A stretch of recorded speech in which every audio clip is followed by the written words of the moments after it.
70 tahun bersama Transfer Factor.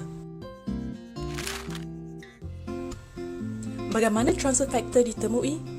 Pada pertengahan tahun 1940-an, Dr. Sherwood Lawrence, seorang penyelidik di University New York, menemui Transfer Factor ketika beliau cuba memindahkan immunity tuberculosis dari seseorang yang telah sembuh kepada orang lain yang tidak pernah terdedah kepadanya.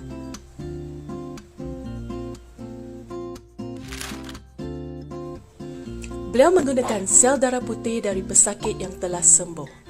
Dalam masa beberapa hari, individu yang sebelum ini tidak pernah didedahkan kepada penyakit tersebut membentuk antibodi terhadap tuberculosis. Dengan kajian yang lebih mendalam, beliau menemui protein-protein kecil yang beliau namakan transfer factor kerana keupayaannya untuk memindahkan immunity. Dalam dekad-dekad yang berikutnya, ekstrak transfer factor dari darah manusia digunakan untuk meningkatkan immunity orang lain. Pada tahun 1970-an, saintis mendapati bahawa transfer factor boleh dipindahkan dari haiwan ke manusia. Transfer factor dari monyet dan lembu telah diekstrak dan dipindahkan kepada manusia untuk meningkatkan immunity.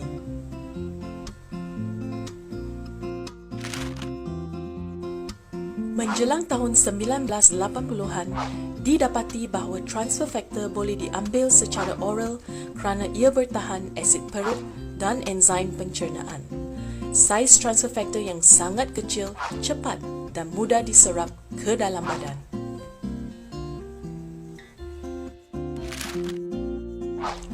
Pada akhir 1980-an, sekumpulan penyelidik menemui transfer factor dalam kolostrum lembu dan molekul transfer factor ini sangat serupa dengan transfer factor manusia.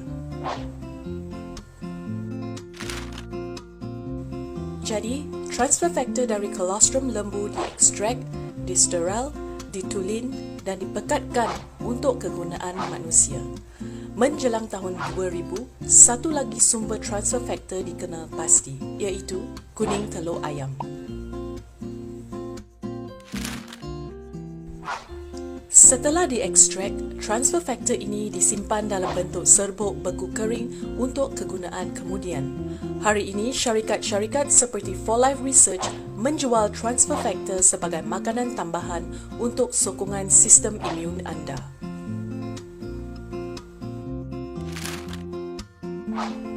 Dengan teknologi yang lebih baru dan maju, transfer factor ini lebih tulen dan lebih pekat.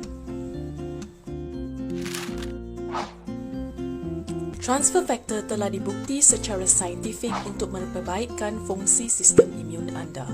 Dalam satu kajian yang dijalankan di Rusia, ekstrak transfer factor dari kolostrum lembu dan kuning telur ayam telah meningkatkan aktiviti sel imun sebanyak 437%.